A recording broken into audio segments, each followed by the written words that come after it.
Seguimos aquí en Modo País. Son en este momento las 9:59. Pisamos ya casi las 10 de la mañana y vamos a hablar del segundo censo de personas privadas de libertad. Qué importante es poder conocer la información de quiénes se trata, cuáles son las condiciones de vida, bueno, y demás detalles de los que vamos a estar hablando con Ana Viña. Ella es asesora designada para el próximo gobierno del Ministerio del Interior y además doctora, como les decía, en sociología, y con esta especialización desde la que además también desde la Facultad de Ciencias Sociales ha trabajado en lo que fue en una de las etapas de lo que fue el primer censo que se hizo, si no me equivoco, en 2010 o 2011. Ahora nos lo vas a confirmar, Ana. Buenos días, bienvenida. Bueno, buenos días, muchas gracias por la invitación. Bienvenida, Ana. Muchas gracias. Comentanos, Ana, cómo para poder centrarnos un poquito en el tema, cómo fue ese primer censo, qué se abordó y qué diferencias hay con este segundo censo que obviamente nos va a poner al día porque pasaron unos cuantos años y el tema de la seguridad y de la situación de las personas privadas de libertad ha cambiado, no solamente en cantidad de personas, sino además el foco que se le quiere dar, ¿verdad? Sí, exacto. Como tú decías, el primer Censo Nacional de Personas Privadas de Libertad, primero y único, se llevó adelante en el marco de un convenio entre el Ministerio del Interior y el Departamento de Sociología de la Facultad de Ciencias Sociales de la Universidad de la República.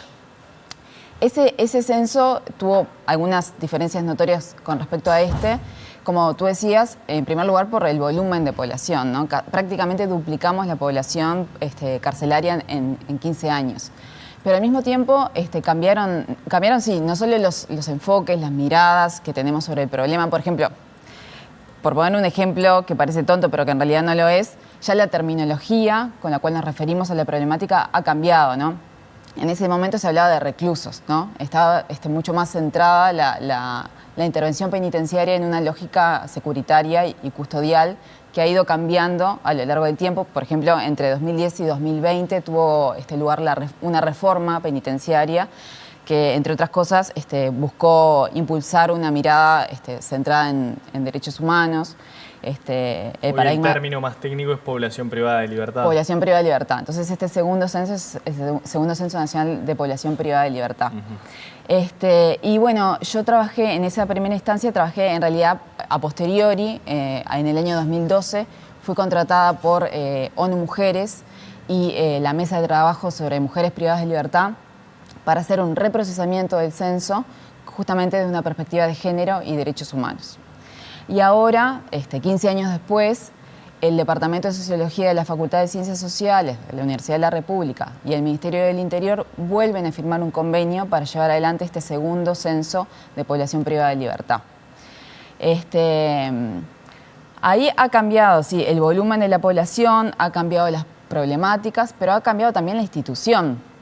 En 2010 no teníamos un sistema penitenciario como tal. Entonces, las cárceles de Montevideo y el área metropolitana dependían de la Dirección Nacional de Cárceles y cada cárcel del interior dependía de la Jefatura de Policía.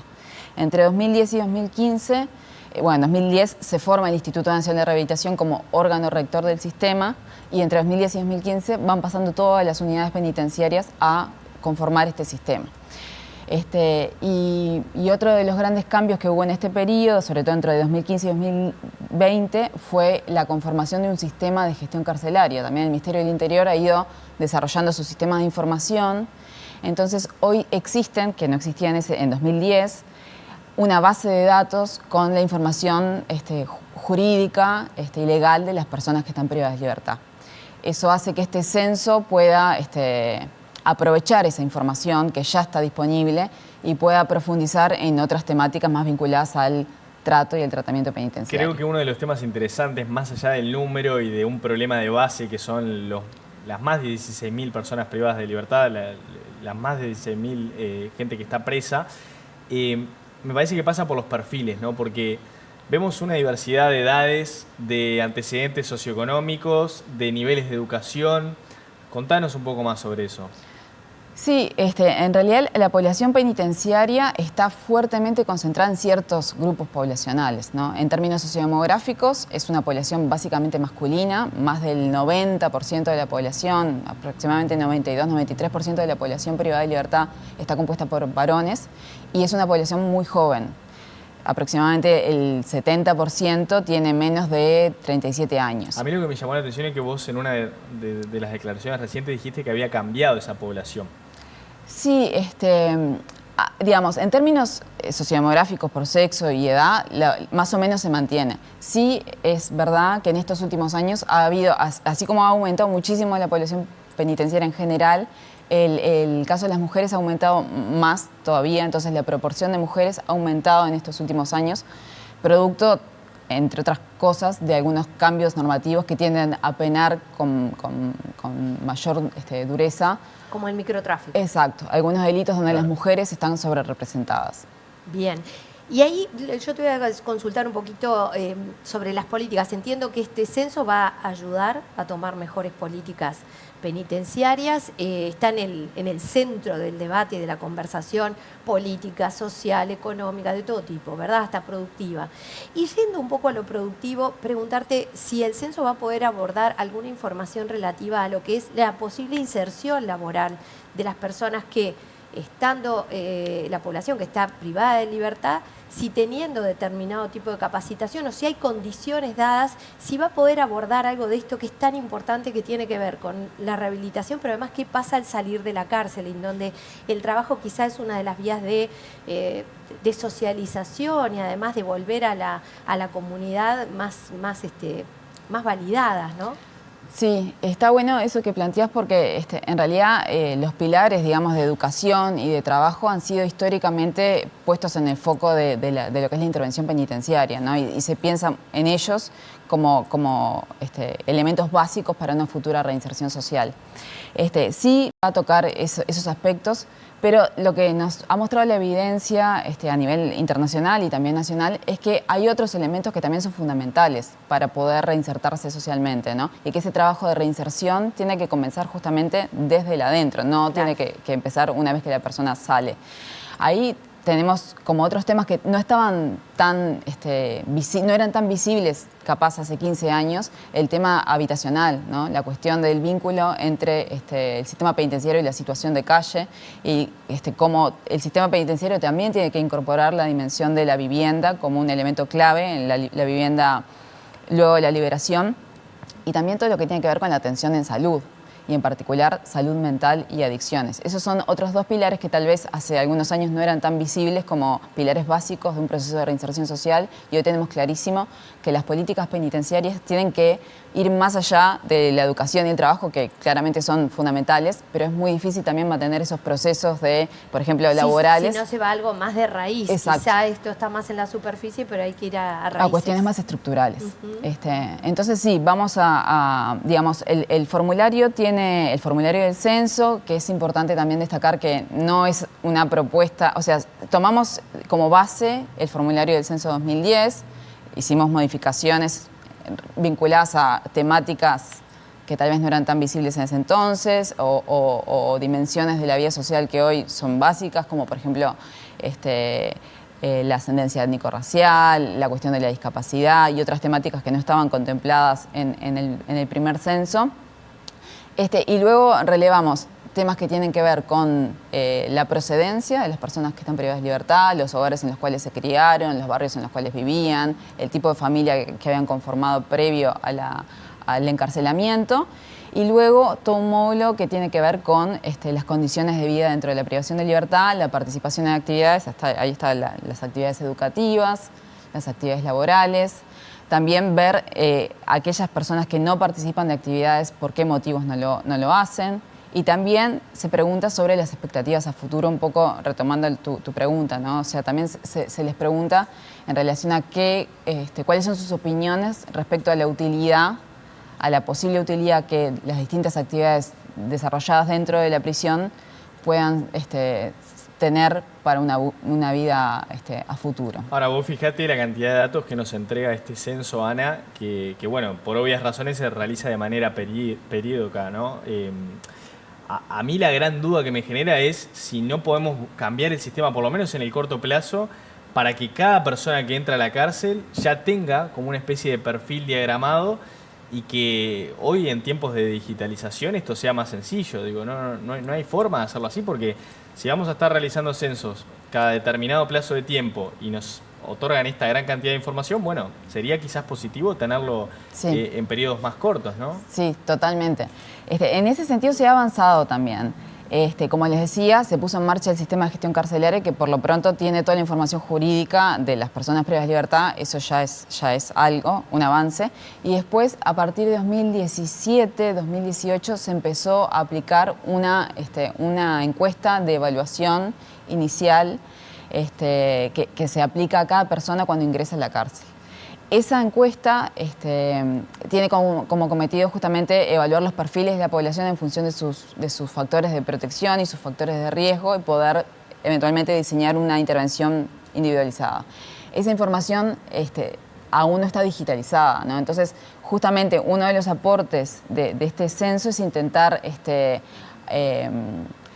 generar insumos y herramientas dentro de este sistema de gestión carcelaria, herramientas informáticas que permitan justamente tener ya la herramienta en digital como para que esta información pueda ser relevada de modo periódico y no haya que hacer se censos. puede ir nutriendo en cada ingreso, ¿verdad? Y es como que lo tenés permanentemente actualizado y no hay que volver a empezar con todo lo que implica eso en recursos, en destinar personas a que solo estén dedicadas a eso, cuando lo otro es como la arenita, ¿no? El granito de arena que va completando la información y eso, y te permite ir haciendo análisis permanentes. Total.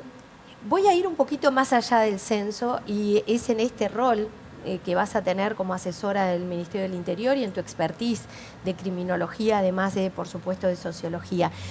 ¿Cuáles son los temas que hoy a ti te preocupan más en lo que tiene que ver con la seguridad y la criminología en particular en nuestro país y que tú crees que de forma inmediata debería priorizar como importante y urgente, las dos cosas a la vez, el próximo gobierno?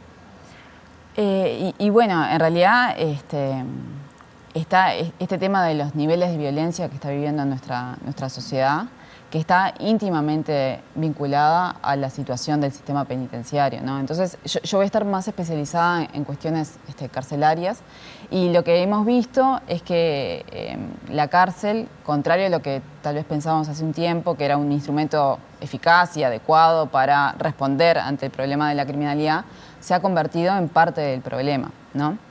En las condiciones que tenemos actualmente las cárceles no cumplen con su cometido, que es rehabilitar, reinsertar, y acaban generando efectos perversos que consolidan trayectorias delictivas, trayectorias de exclusión social y eventualmente grupos delictivos, ¿no? Entonces, en ese sentido, hay que ampliar la mirada y diversificar las respuestas que damos como país ante el problema de la criminalidad, de modo tal de poder intervenir en las causas del delito y poder justamente promover procesos de reinserción social exitosos. ¿Hay alguna medida que digas dentro de cárceles debería estar entre las primeras que hay que tomar?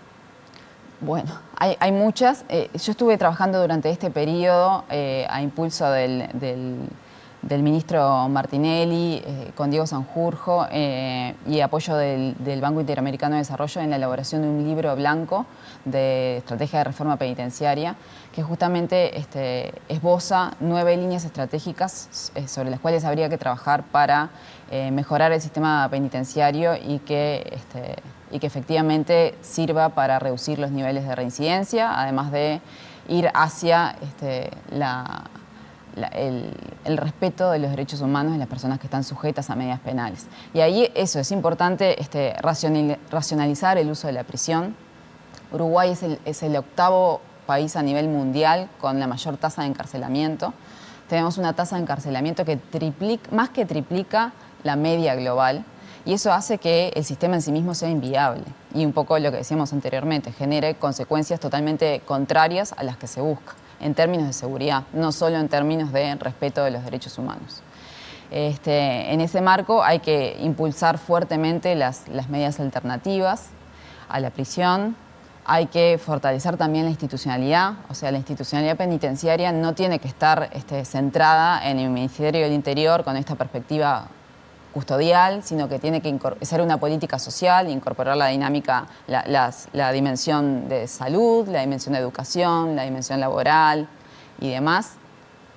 Y además se tiene que trabajar fuertemente en las políticas postpenitenciarias. O sea, el momento del egreso es fundamental y ahí el Estado tiene que estar fuertemente interviniendo desde una mirada técnica e integral para poder acompañar esas trayectorias y evitar que el círculo del delito vuelva a producirse. ¿La razón detrás del aumento de la población carcelaria se debe a que hay mayor cantidad de delitos o a una criminalización quizás de ciertos sectores de la población?